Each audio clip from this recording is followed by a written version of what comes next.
Sometimes I just have to laugh and also be super angry when I remember my ex-boss's daughter in Japan. And I talked a lot about my ex-boss, but my ex-boss's daughter was the witch in the Wicked Witch of the West of Tokyo.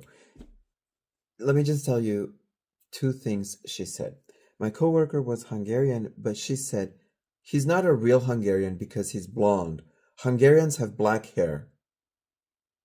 Yeah, so that was her thing. It was hair color. And the second thing was worse. The real Greeks had blonde hair. The Greeks nowadays are Arabized. They're not real Greeks because they have black hair now. They're supposed to be blonde. Now, besides the fact that she was an idiot and a cunt, mostly a cunt, also an idiot, that's complete bullshit. The Greeks, even the ancient Greeks, very, very few of them had blonde hair.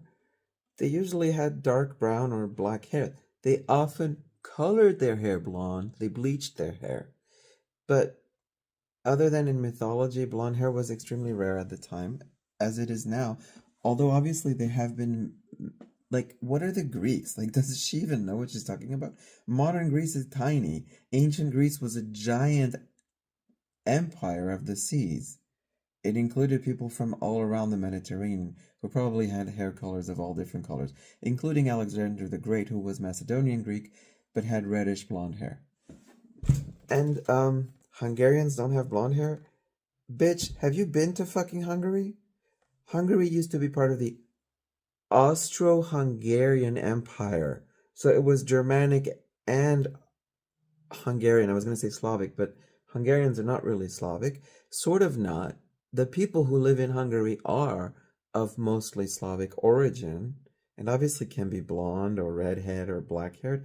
The Magyars, who came from Central Asia 2,000 years ago, may or may not have had black hair. There are no, like, photos from this era. But, like, it's just amazing, the Japanese racism sometimes. Like, Hungarians have black hair, Greeks used to be blonde, the modern Greeks are fake because they're not blonde anymore, and Japanese this, and Koreans that. I remember this bitch, and I'm going to use that word freely with her, telling me, when I showed her the pamphlet for a museum of Japanese doll collections, that it was no good because the collectors were Koreans. How did she know they were Koreans? She looked at their family name and immediately decided they couldn't be real Japanese. They had to be Zainichi Korean. Because I guess a lot of Zainichi Koreans who lived in Japan and were treated like crap for 200 years, 400 years, took on Japanese names, but they often took on the same names. Now, as it turns out, she was right, but how does that make the collection of Japanese dolls crap? I don't know. They just came to mind and I just had to bleh, this rant. Because it was just like, you're in it and you just don't realize it until like 7 years. I left 7 years ago. And it just came to me, like right now, I was like, what the fuck? Did she just say that Hungarians couldn't be blonde? Now, I've been to Hungary, I've been to Budapest, wonderful, beautiful city. There are people of all kinds, because the Austro-Hungarian Empire included a lot of Turks. So even the people of Hungary today can have blonde hair, red hair, green eyes, blue eyes, black hair, dark skin, light skin. I mean, it was a multi-ethnic empire, and Hungary is multi-ethnic today.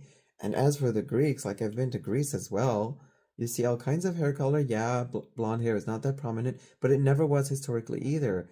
And it's just to think that this woman, who's actually been to one of the best schools in Japan, was so... Y'all, I like Japan. I lived there for 11 years, 11 and a half, 12 and a half if you count my student days. But the kinds of racism there is just unbelievable sometimes. And I don't recommend anybody live there unless they have to.